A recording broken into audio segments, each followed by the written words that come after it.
Behind the tallest mountains on Earth, a kingdom disappeared.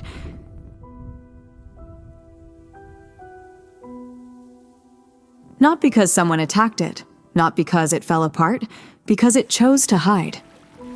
This kingdom has a name that means Land of the Thunder Dragon. This is Bhutan, the most isolated country on the planet.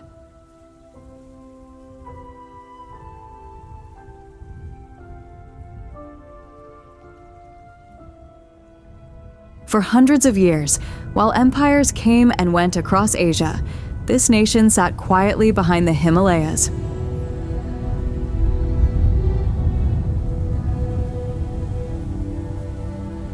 No one forced it to hide. It just looked at the world outside, saw what was happening there, and quietly shut the door. Move now above the eastern Himalayas. Watch how sharp peaks push through the clouds like giant stone blades. Feel the cold even through the glass. The air at this altitude has a bite that no weather forecast ever captures. See how deep valleys cut between the peaks, dark and untouched, carrying the faint scent of pine and glacial water even from this height. This is not a place built for roads. This is a place built to keep the world out. And for over 1,000 years, it worked.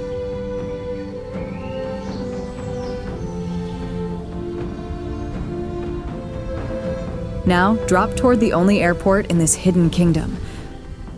Paro Airport sits tight between mountain walls so close that pilots have to bank left and right between them just to land. No computers help them, no machines guide them, just their eyes and their skill. Only a few pilots in the whole world can even try this landing.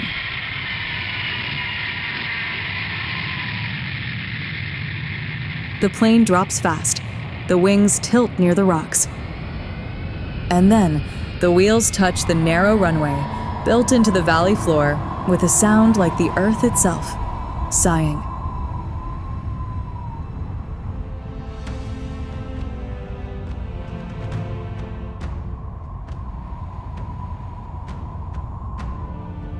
You just entered a country that had no roads until 1961. No television until 1999.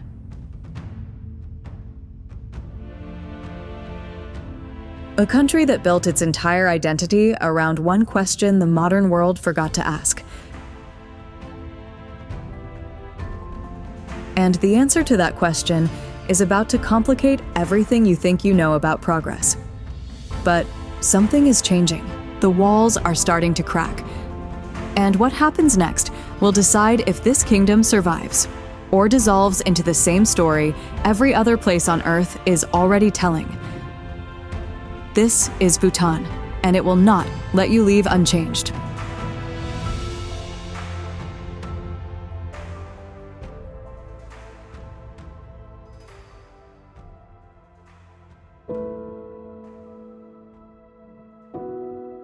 Move above the eastern Himalayas and feel what geography actually means when it has teeth.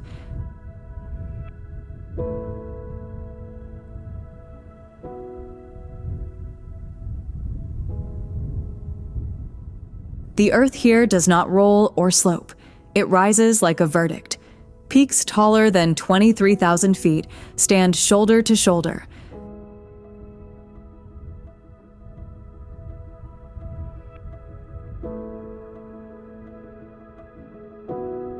Valleys drop so deep into shadow that sunlight touches the bottom for only a few hours each day. And in those hours, the cold comes back before the warmth has finished arriving.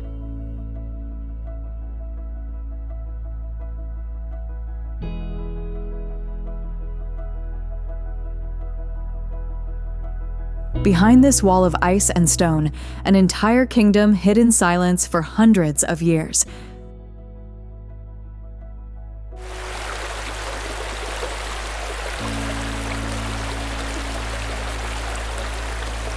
Bhutan sits squeezed between the two most crowded nations on Earth. India to the south, China to the north. Yet, the world did not know this kingdom existed. Not because it was small, because the mountains surrounding it formed a natural barrier. No army could break through and no road could reach until 1961.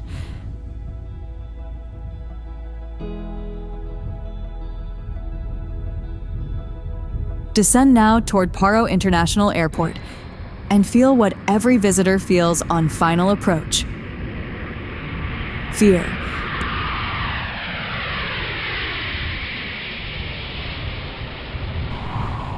The pilot turns the plane left and right between mountain walls that fill the windows on both sides. No computer's help, no machine's guide.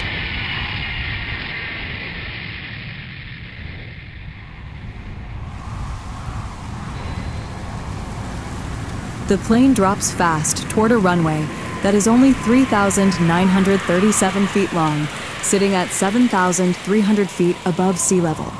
This landing happens only during daylight.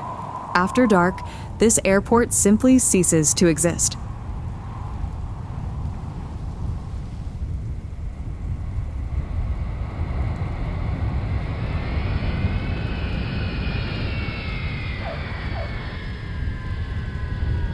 Fewer than 24 pilots on the entire planet are trained to attempt it. Your first breath of Bhutanese air, thin, cold, carrying the faint smell of juniper smoke from somewhere below, feels earned, not given.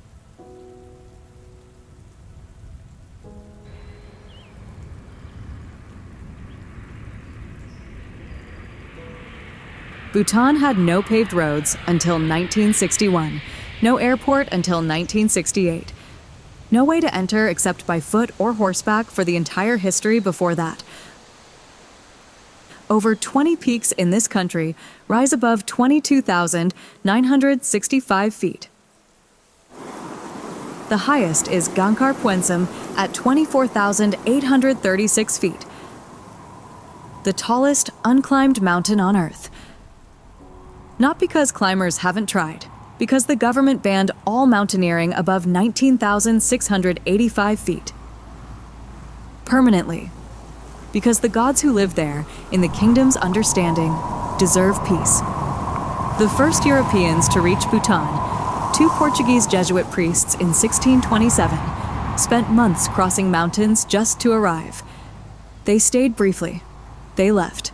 And the world did not come back for generations.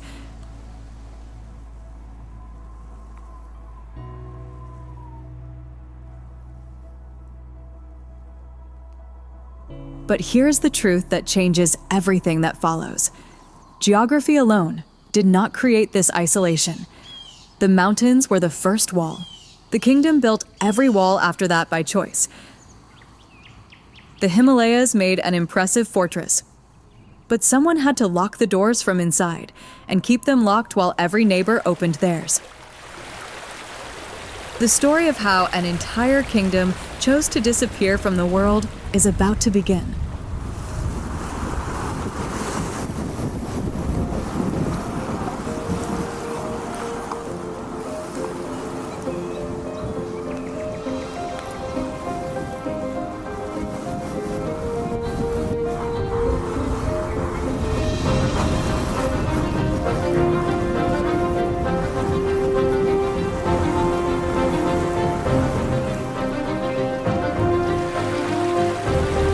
Watch a pattern repeat itself across centuries of Bhutanese history.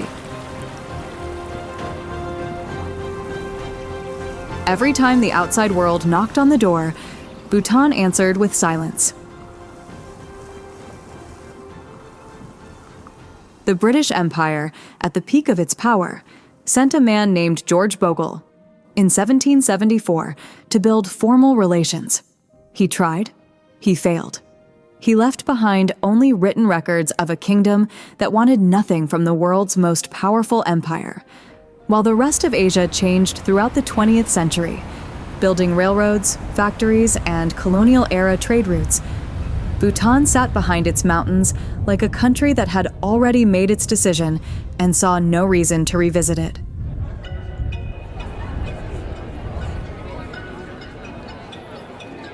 This was not weakness. This was not ignorance. This was the most disciplined act of national restraint in modern history.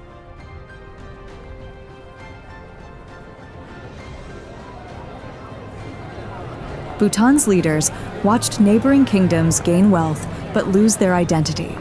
They watched cultures dissolve under colonial pressure. They saw what the world was offering and what it was demanding in return, and they decided the price was too high. The currency the outside world accepted was cultural submission. Bhutan refused to pay it.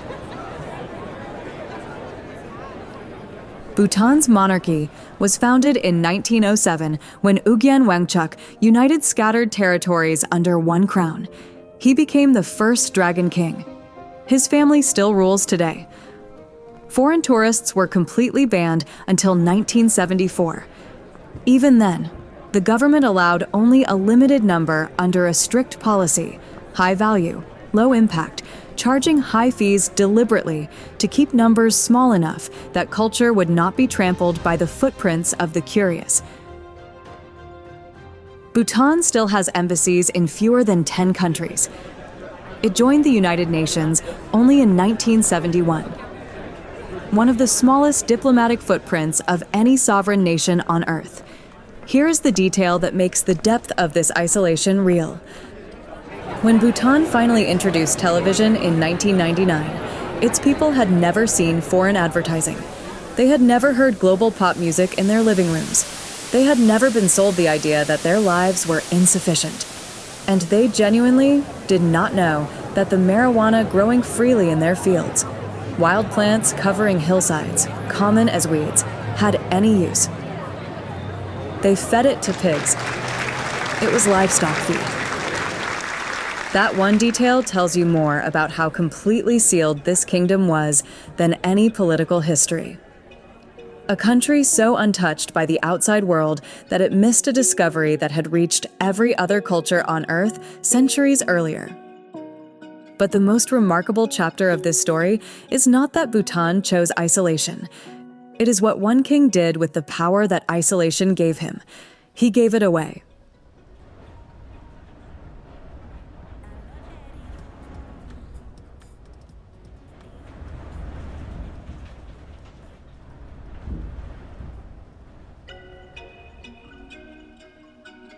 In any Bhutanese village, notice something that stops you.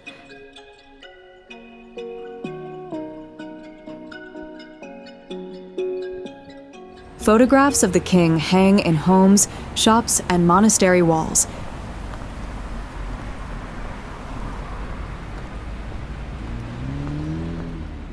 Not framed in the formal way of official portraits placed there by obligation.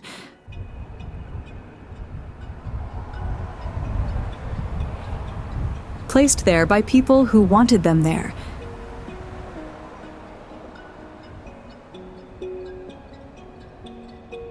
The distinction matters more than it sounds.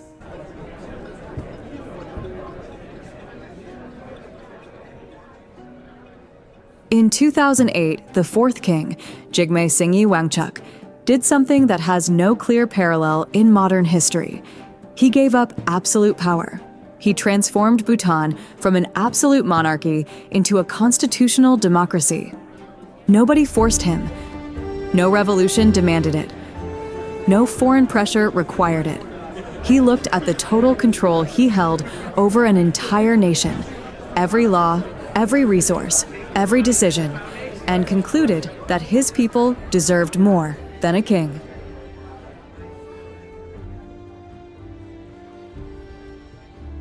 Hold the weight of that.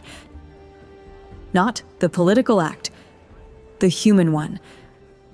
A person who had inherited total power had exercised it without serious challenge and voluntarily dismantled it, not because he was weak, but because he believed the country would be stronger without his grip. The current king, Jigme Kesar Namgyel Wangchuck, the fifth Dragon King, was crowned in 2008. He studied at universities in Britain and the United States. In 2011, he married Queen Jetsun Pema when she was just 21 years old. Under the new constitution, the king remains head of state but must govern within the law. a balance between royal tradition and democratic accountability, built explicitly on Buddhist philosophy.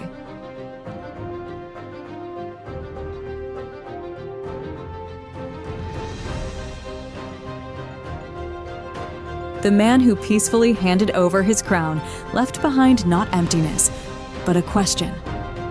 If power is most valuable when you give it away, what else does this country measure differently?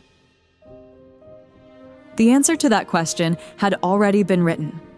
36 years earlier, a king had declared that his country would count something the rest of the world wasn't counting. And that declaration would make Bhutan famous for a reason no military victory ever could.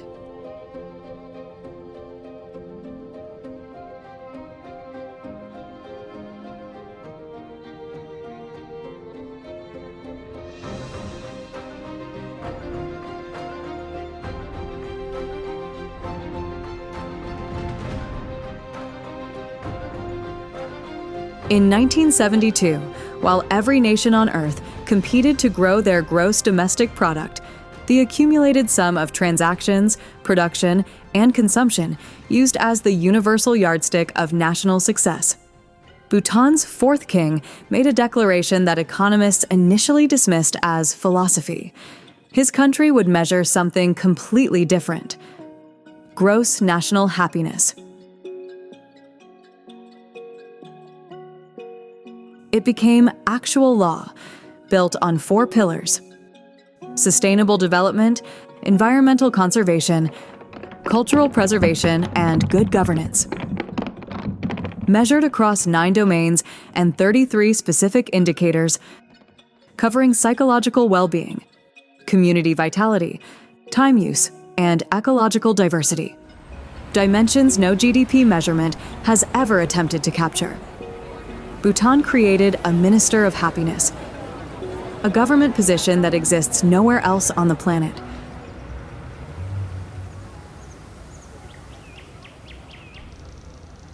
A proposed highway can be legally rerouted because it would disturb a sacred mountain.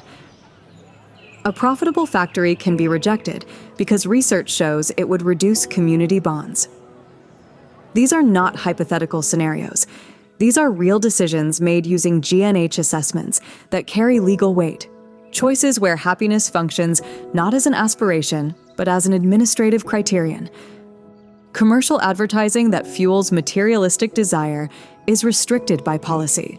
The country has no fast food chains. Tobacco sales are nationally banned. The result is one of the lowest obesity rates in Asia. A side effect of governance, treating the body as part of community health rather than a market to be captured.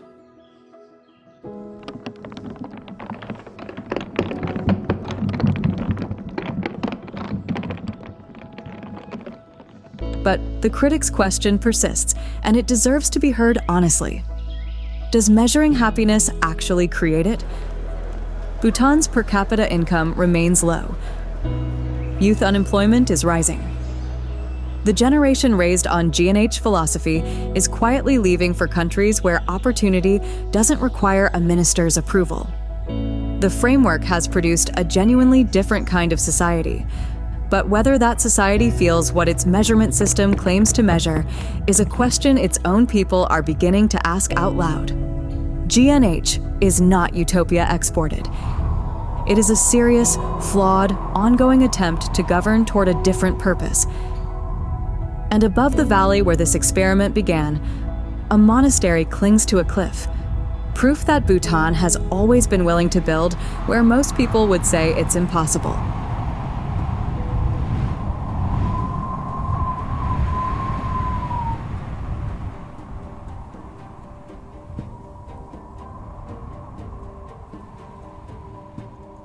Above the Paro Valley, a monastery appears.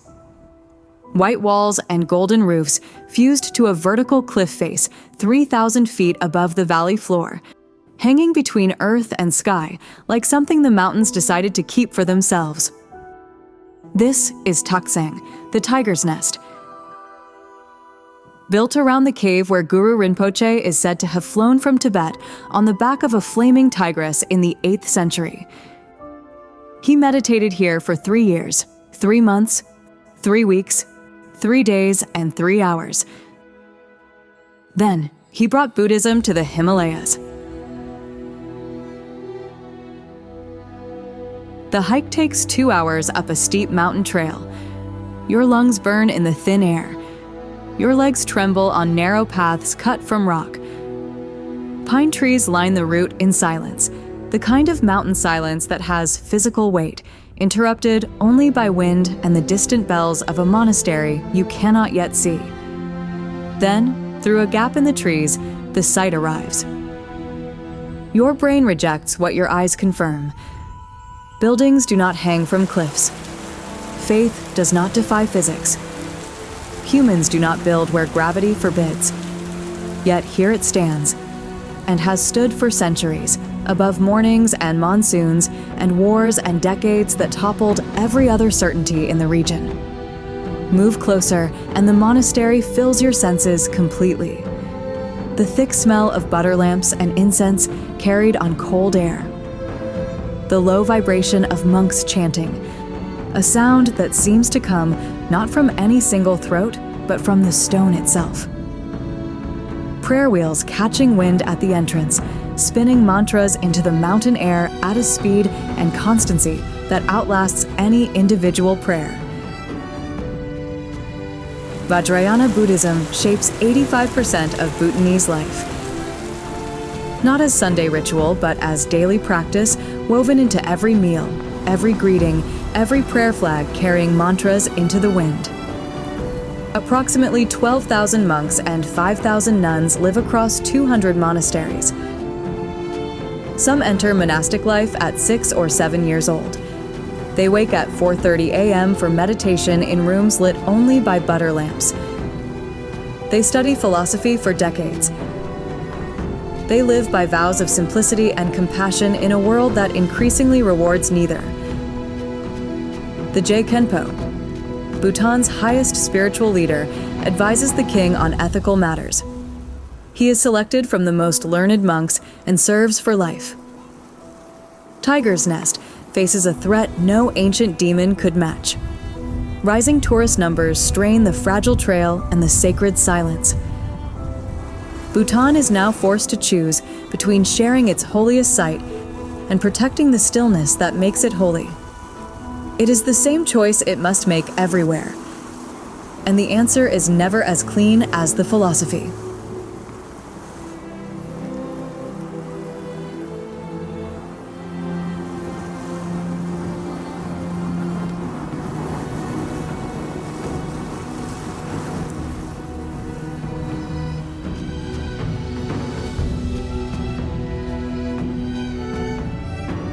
Descend into Bhutan's valleys and watch as massive structures emerge from the landscape. Dzongs, fortress monasteries that serve simultaneously as military strongholds, government offices, and centers of Buddhist worship, built without a single nail, without architectural blueprints, using only rammed earth, timber, and knowledge passed through generations by spoken word alone. Punakha Dzong, the Palace of Great Happiness, sits at the confluence of 2 rivers, its white walls glowing against mountains so green they appear painted. It served as Bhutan's capital until 1955. It still hosts the kingdom's most sacred ceremonies. On festival days, the smell of incense and river air mingles in the courtyards in a combination found nowhere else on Earth. Walk through Punakha's gates and feel 2 worlds occupying the same stone. In one courtyard, monks chant before dawn, their voices low and steady in the cold air. Butter lamps flicker in frosted windows, the smell of burning fat sweet and ancient. In the next corridor, government officials process paperwork, hold meetings, and pass laws, separated from the sacred only by a doorway. Because in Bhutan, governance and spirituality were never designed to be separated. One without the other was considered incomplete.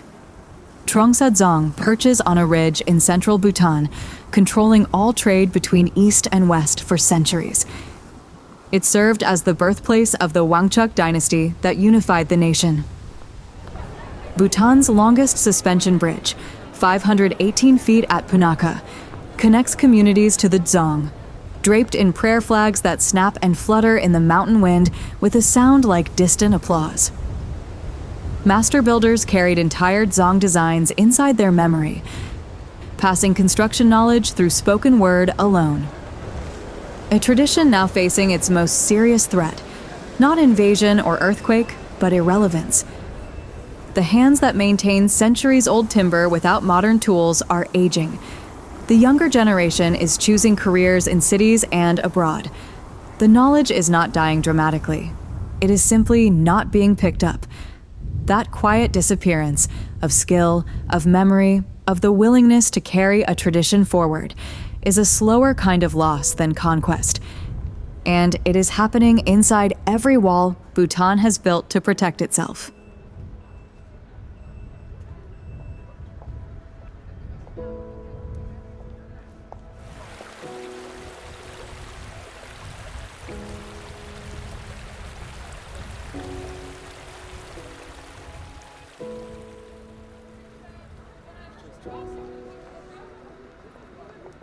In any Bhutanese town, notice something no other country on Earth requires.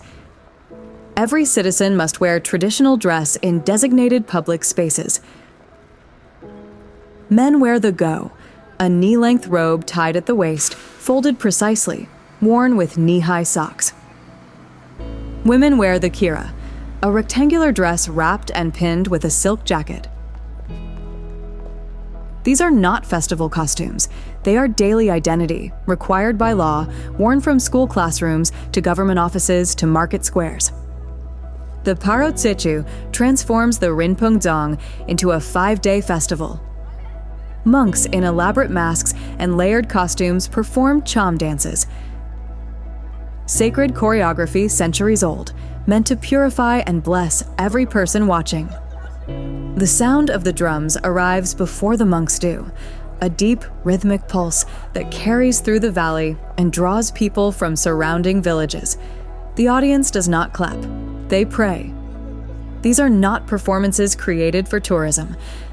They are living rituals that carry spiritual weight the modern world has no equivalent for. Bhutanese archery, Da, uses targets placed 394 to 476 feet away, more than double international competitive standards. When a player hits the mark, teammates sing and dance around him in a circle, a tradition older than the sport's formal rules. Most Bhutanese do not celebrate individual birthdays in the Western sense. Everyone becomes 1 year older together at Losar, the Bhutanese New Year, following the Tibetan lunar calendar. Names carry no surnames. A lama chooses each child's name based on astrology and desired qualities. Names like Tashi Dorji, meaning good fortune diamond. But beneath the mandated go, something else is happening. A 22-year-old named Kinley Dorji, who grew up in Thimphu, describes it matter-of-factly. I wear the go when I have to. Underneath, I wear what I want. He is not alone. Among young Bhutanese, the robe is increasingly worn as compliance, the correct outer surface presented to satisfy the law, while the identity beneath it moves toward global fashion, global music, global aspiration.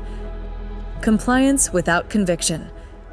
Tradition practiced by law rather than by heart. A culture enforced from outside eventually stops being felt from inside. This is the paradox at the center of Bhutan's cultural preservation strategy. That the act of mandating identity may be the thing that hollows it out. The government can require the robe. It cannot require what the robe was meant to carry. The slowest form of cultural loss is not burning. It is forgetting to care.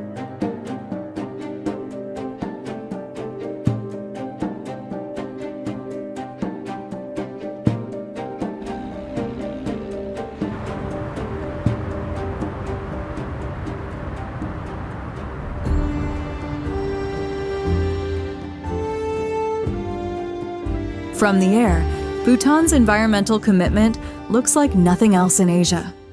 unbroken forest covering every mountain, every valley, every slope in deep green, interrupted only by rivers running clean enough to drink and peaks too high for trees to reach.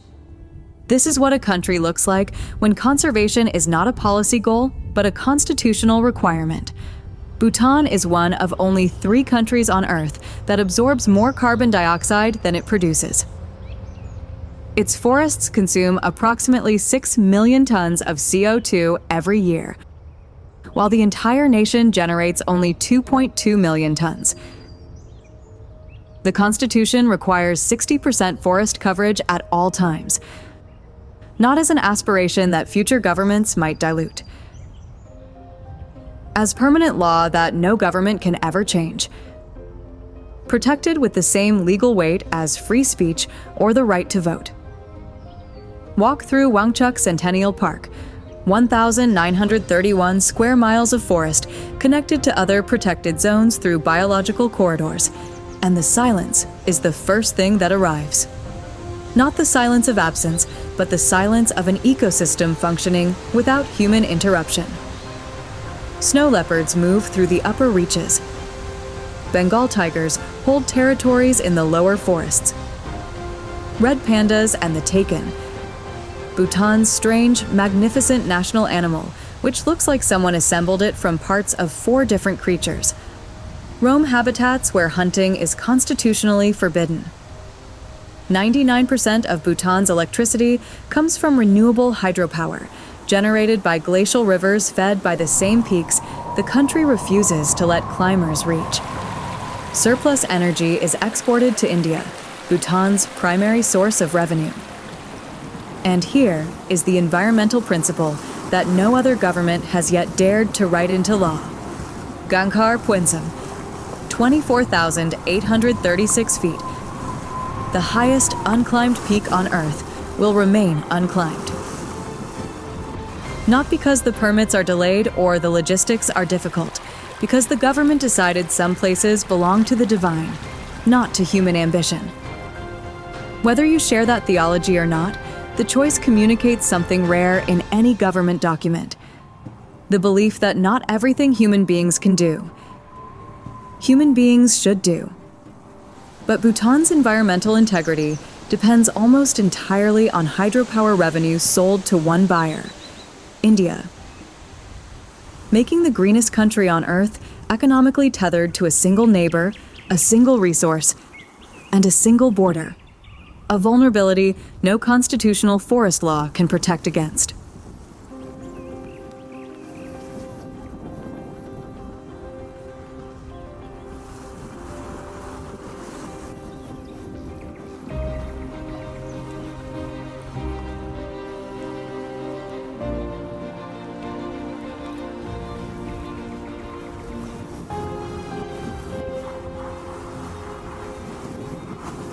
In 1999, the same year the rest of the planet panicked over Y2K computer clocks, Bhutan became the last country on Earth to introduce television and the internet.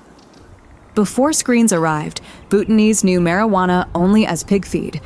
They had never seen foreign advertising. They measured entertainment not in channels, but in festivals, archery tournaments, and monastery gatherings. They lived inside a story that their own mountains had written, and had never been shown that other stories existed. The arrival of television did not crash through Bhutan like an invasion. It seeped in like water through ancient stone, quietly, persistently, irreversibly. Within years, monks checked phones between prayers. Teenagers discovered Korean fashion through Instagram. Farmers' children watched apartment buildings in cities they had never imagined, and for the first time, young Bhutanese felt not just isolated, but left behind. 2 feelings that look similar from the outside, but come from very different places inside. Kinley Dorji was 7 when his family got their first television. He remembers the first night clearly. They watched a documentary about cities, high-rise buildings, highways, restaurants, a kind of organized possibility that bore no resemblance to Thimphu's narrow streets and monastery bells. "I didn't feel unhappy before that night," he says. "I just didn't know what I was missing." That is what screens did to Bhutan. Not destruction, revelation. And revelation, once received, cannot be returned. The kingdom that chose silence was now hearing everything the outside world had to say. Every career it didn't have, every freedom it couldn't offer, every image of a life its own economy could not provide. By his mid-20s, Kinley had made his decision. He applied for a visa to Australia. Youth emigration, particularly to Australia, Canada, and the Gulf states, has accelerated sharply in recent years. Educated Bhutanese are leaving at a rate that the kingdom's small economy cannot absorb or replace. The government's own data acknowledges the trend. The screens opened doors no mountain could close. And what walked through those doors was the generation Bhutan had spent decades preparing to carry its values forward.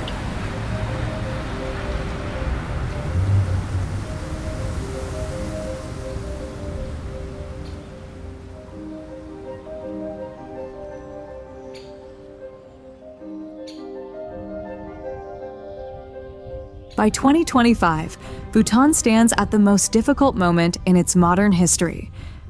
The kingdom that chose isolation must now decide how much of the world to let inside before the thing it was protecting dissolves into something unrecognizable. The daily sustainable development fee for tourists was reduced from $250 to $100. Self-organized travel became legal for the first time in 2022. Tourism hit record numbers. International hotel chains are negotiating entry. And the Galefu Mindfulness City, an ambitious new economic zone in southern Bhutan, designed to attract international investment while adhering to Buddhist principles of environmental sustainability and community well-being, is rising from what was empty land. A $100 billion bet that Bhutan can have economic growth without cultural surrender. Nobody knows yet whether that bet will pay. The tension is real and it does not resolve cleanly. The isolation that preserved Bhutan's culture also constrained its economy. And the connection that feeds its economy threatens to erode the culture. These are not competing theories. They are daily facts experienced by real people.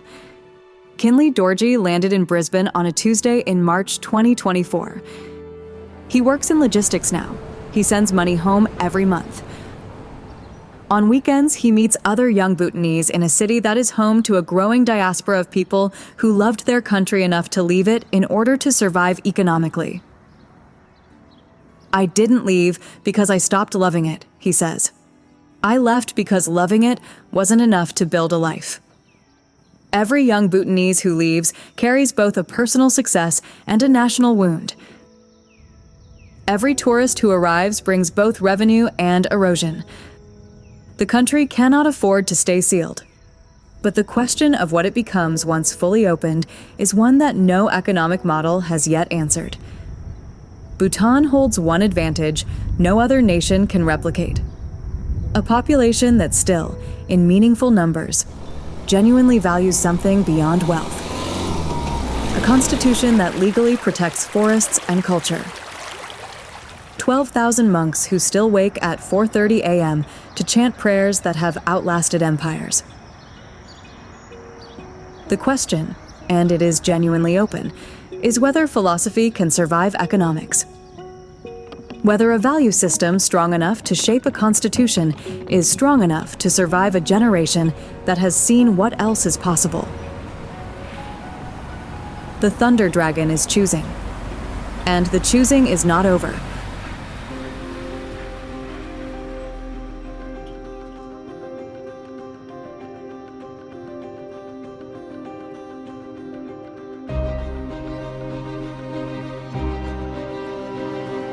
Bhutan is not the most isolated country on Earth because of its mountains. It is the most isolated country on Earth because of its decisions. Every banned television signal, every required traditional robe, every protected forest, every rejected factory, every measured unit of happiness. These are not accidents of geography or relics of backwardness. They are choices made with full knowledge of what they cost and full conviction in what they were protecting. The world calls Bhutan isolated as if isolation happened to it. But isolation was Bhutan's greatest policy, its most deliberate creation, its defining act of national will. We came seeking the most isolated country in the world and found something more complicated than isolation. A nation that is not simply behind the world or ahead of it. A nation that is asking different questions and living inside the consequences of that choice, the good ones and the painful ones simultaneously. While wealthy nations have discovered that economic growth does not automatically produce well-being, a realization arriving in policy papers, mental health statistics, and environmental reports across every major economy. Bhutan structured its government around that insight in 1972. That is not proof that Bhutan has the answers. It is proof that Bhutan was asking the right questions earlier than most. The asking does not guarantee the answers. Kinley Dorji's empty bedroom in Thimphu is one of the answers. So is the monk at Tiger's Nest who has chanted the same prayers for 40 years by choice. In a monastery hanging from a cliff, in a capital city without traffic lights, in forests protected by permanent law, in a king who gave away his own crown, in monks who choose discipline over comfort, in a philosophy that counts well-being instead of accumulation, in a young man in Brisbane who still wears a prayer string on his wrist. Bhutan holds proof that another way of living has existed and still exists imperfectly, under pressure, but deliberately. Not perfect, not without cost, not without the grief of watching your children leave, not without the slow erosion that comes when the world finally finds your door, but real, still here, still choosing. When the world offers everything, what do you refuse? When connection shows you what you've been missing, does the missing make you richer or poorer? When your children leave for better opportunities, is that your failure or your success? Bhutan has lived inside these questions longer than most nations have noticed they exist. The thunder dragon still roars. But the answers, like all answers that matter, are still being written.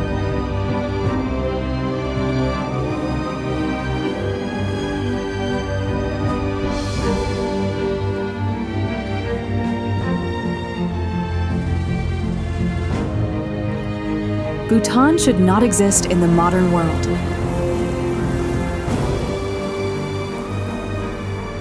A kingdom of 775,000 people behind impossible mountains, measuring happiness instead of wealth, protecting forests instead of building factories, requiring traditional robes instead of chasing foreign investment. And yet, here it stands. The monks still wake at 4:30. The prayer flags still carry mantras into the wind that runs between the peaks. The Tiger's Nest still clings to its cliff above the Pero Valley. The smell of incense drifting down through pine trees to hikers who cannot believe what they are seeing. Kinley Dorji still sends money home from Brisbane every month and still plans, someday, to return. This is a nation that chose what it values and built every law around protecting it. The choosing came with costs it did not fully anticipate. It is still paying some of them, but it is still choosing, which is more than can be said for countries that let the current decide. Bhutan offers not a model to copy, but a mirror to look into. A reflection of questions every society eventually faces. What is prosperity for? What is worth protecting, even when protection is expensive? What do we owe the next generation? The accumulated wealth we can measure, or the identity we cannot? Those are not Bhutan's questions. They belong to everyone. If this story showed you something worth keeping, share it with someone who needs a different frame. Subscribe to explore more places where the world is asking questions the mainstream hasn't caught up to yet. And before you go, could you live in a country that chose happiness over ambition? Not as a tourist, as a citizen. Drop your answer in the comments. Because Bhutan's choice is really a question it's asking all of us.